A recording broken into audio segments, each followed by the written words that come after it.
all those institutions that we interface with for information, for services, and for other transactions in our daily lives.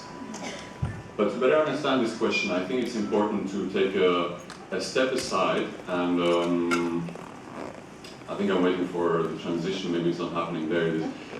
So I want to take a quick step aside and look at the value proposed to the business sector for social media, and that's what we just heard of.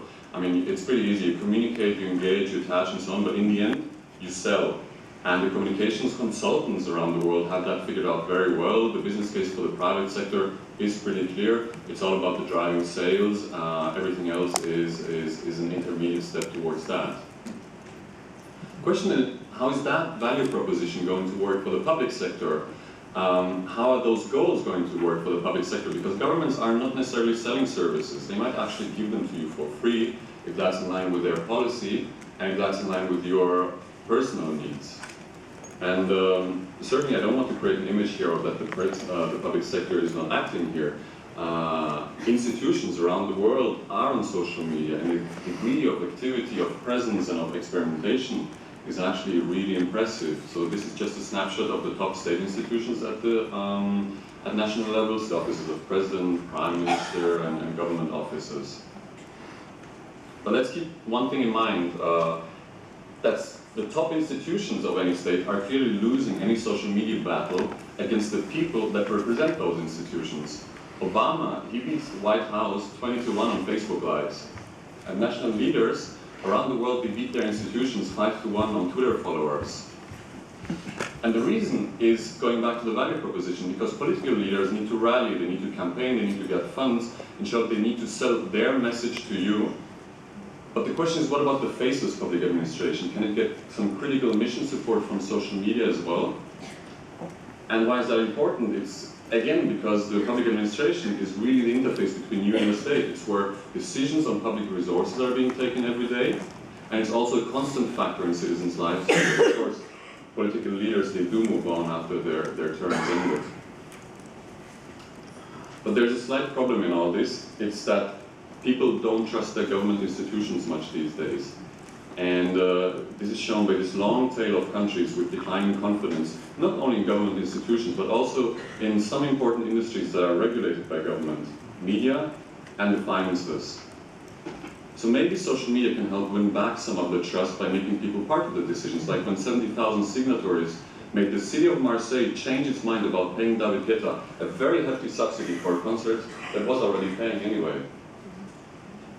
And social media can also support governments to anticipate some of these troubles coming up through active listening and through responsive agenda setting. So you might have heard about this Elephants in the Room campaign, where NGOs lobbied, and it was picked up by the UK Treasury ahead of a G7 meeting last year.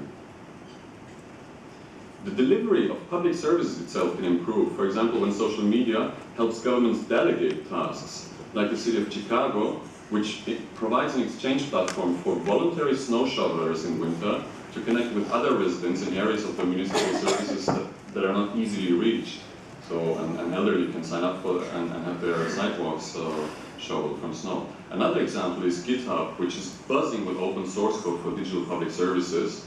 And governments worldwide, they can collaborate to adapt that code to their needs. And some hugely popular services that I put there on that slide are available for free for governments to adapt. Well, think also about the dramatic emergencies over the past years we've seen, and where the use of social media by the public administration, by law enforcement agencies, and other agencies help things get under control. We have a report on that. Maybe that's also an example of how to deal with social media and turn things into a more positive aspect when things are going wrong. But since I'm looking, and I hope we are looking for a solid value proposition for the public sector, I want to make sure that we do not fall for easy answers. And that means also avoiding some of the stereotypes which often go hand in hand.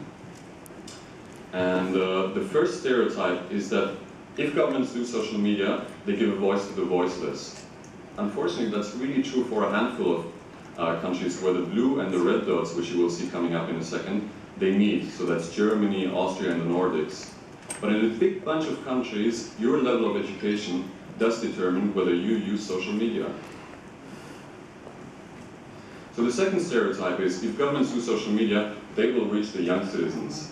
And sure enough, youngsters are using social media. That's the blue thing is there. the interest of young people in using social media to discuss politics or civic issues is not that high at all at the moment, and is also not uniform. You have Netherlands on the one hand with close to 30%, and Austria, well. So this is definitely a challenge to keep in mind when you're in a certain country and a certain government and you want to, or a certain municipality, you want to use social media. So let me roll back to the very start of this, Ignite, and saying that the value proposition for the public sector is not clear yet. Because think about it, almost every government is there, every government institution is eager to reap returns on their investments, but when we asked government CIOs, only 14% were able to measure those returns. So I think our goal really here at the OECD with our work is to help raise that last number by the next time we run that survey. And I'd really invite everybody to brainstorm together with us on how we get this value proposition right for the public sector to use social media. Thanks a lot.